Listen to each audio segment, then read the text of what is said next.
Genesis chapter 3, verse 22. In the prior verse, we saw God clothe Adam and Eve with animal skins. Now we're going to see what he pronounces next.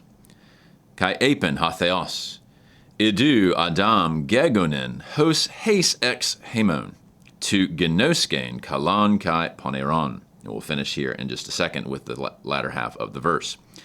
Well, we start with epen. This is, of course, the third singular aorist of lego. We've seen that numerous times in Genesis 1, 2, and 3. And the subject here is hatheos, so and God said.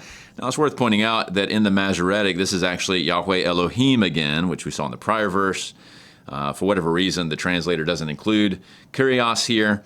That's not that uncommon. In fact, in a future video, I'll get into all the different ways divine names are handled in the Septuagint, which is quite an interesting study in its own right. But God said, idu, behold, Adam, gegonin. This is with the reduplication, spelling change to gon, and third singular here. This is a third singular perfect active indicative from ginomai. So Adam has become ginomai there. Hos, as, then we have heis ex hemon, not the easiest thing to pronounce with all those S's and C's and so forth. So this is one. This is actually ek. We've seen this previously. Ek, when it's followed by a rough breathing, will switch to the X form. So he has become as one of us. Though there is some debate on this, I would take this as a reference to the essential or intrinsic plurality of the triune God.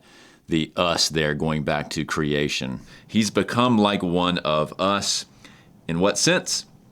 To genoskein, and then the genoskein there is from genosko. This is a present active infinitive with the genitive article here. To know or in knowing, kalan kai paneron, so good and evil.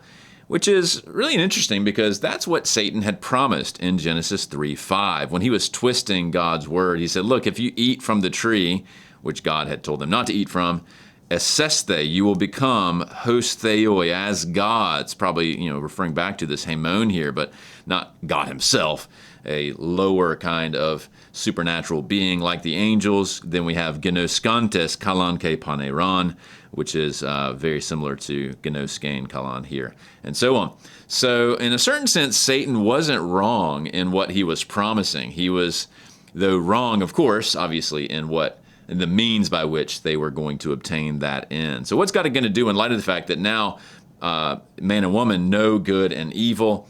So here's what he says next. Kai nun mepate ektene ten herakai labe tu zulu tes zoes kai phage kai zesita es ton iona. Now let's work on the translation here. This is a bit tricky.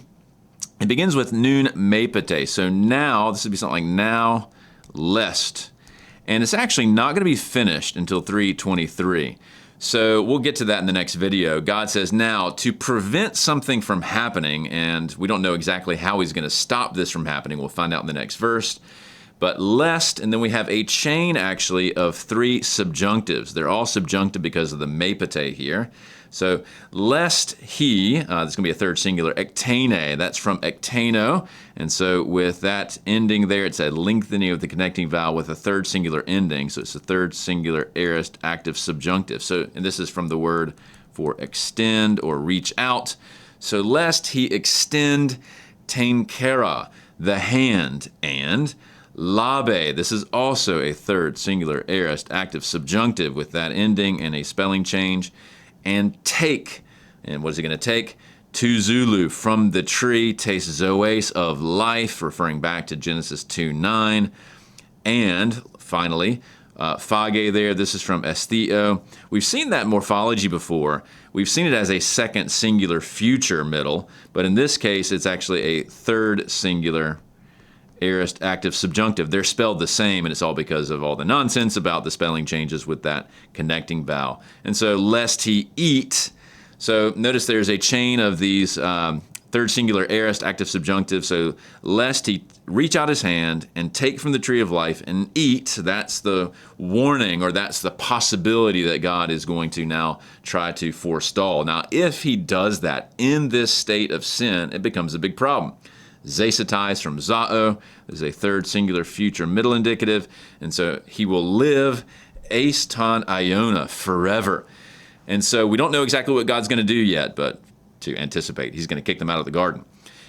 really what God is saying here is, now that Adam and Eve have fallen and they've obtained this knowledge that only I and the divine beings in his heavenly court have, that he was trying to prevent them from having, now I'm going to prevent the possibility of them living forever in a state of sin. He wants to prevent them from taking from the tree of life that would cause them to live unto the age or forever in this state of sin. So he's going to try to bar that from them in the next verse. So it's an act of grace, actually, to prevent the worst possible outcome, which is a perpetual state of fallenness without a Redeemer. And so God is going to take action to prevent this situation from happening.